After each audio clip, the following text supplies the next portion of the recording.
चलिए दोस्तों, आज कार्य और समय का स्टार्ट करते हैं। देखिए, सबसे पहले कार्य और समय में जो होता है, कार्य करने की क्षमता समय का व्युत्क्रमानुपाती होता है। कार्य करने की क्षमता समय का व्युत्क्रमानुपाती होता है।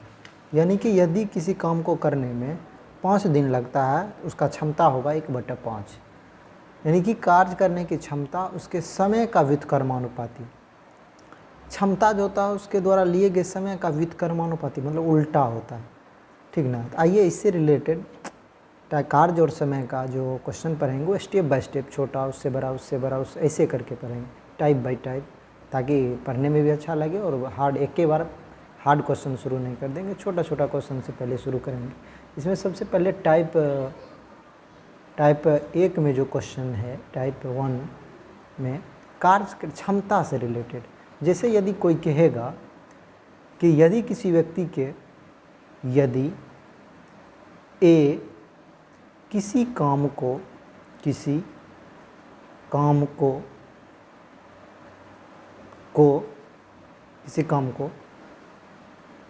10 दिनों में पूरा करता है, 10 दिनों में पूरा करता है, तथा बी उसी काम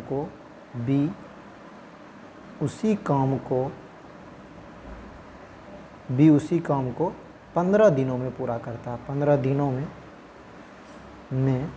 पूरा करता है,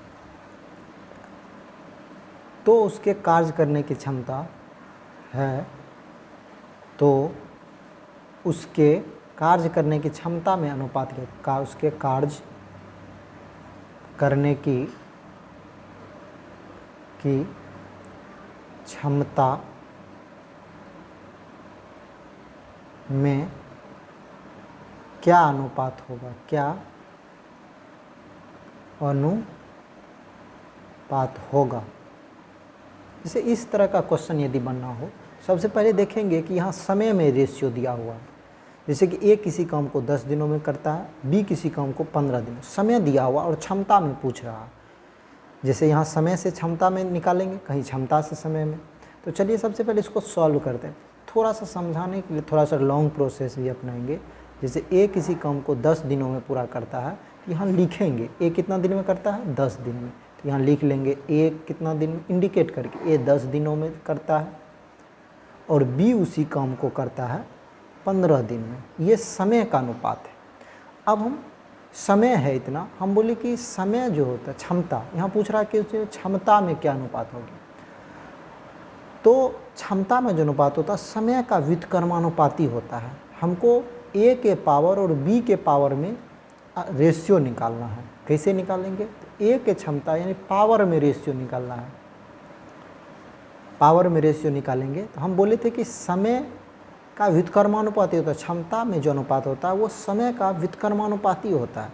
व्युत्क्रमानुपाती मतलब उल्टा, जैसे 10 का उल्टा हो गया 1/10, व्युत्क्रमानुपाती। तो जैसे समय में जो अनुपात होगा उसका व्युत्क्रमानुपाती होगा। तो यदि हम पहले समय में रेशियो निकाल ले या पावर एक डायरेक्ट करें, 10 है 1/10 कर देंगे। अच्छा, बी का 15 है तो 1/15 कर देंगे। और 10-15 का लघुत्तम हो गया, 10-15 का लघुत्तम हो गया कितना देख लेंगे, नहीं तो यहाँ से 30 हो गया, 30 से 10 तिया 30, 15 दूना 30। तो ये उसका आंसर हो गया। देखिए कैसे, 10 और 15 का लघुत्तम 30 हुआ, 10 तिया 30, 3 का 3, 15 दूना 30, 2 का 2। यही आंसर, उसके क्षमता में ये अनुपात है। यानी कि यदि किस कार्य करने की क्षमता जो होता है उसके समय का व्युत्क्रमानुपाती होता है। देखिए इसका समय कम था तो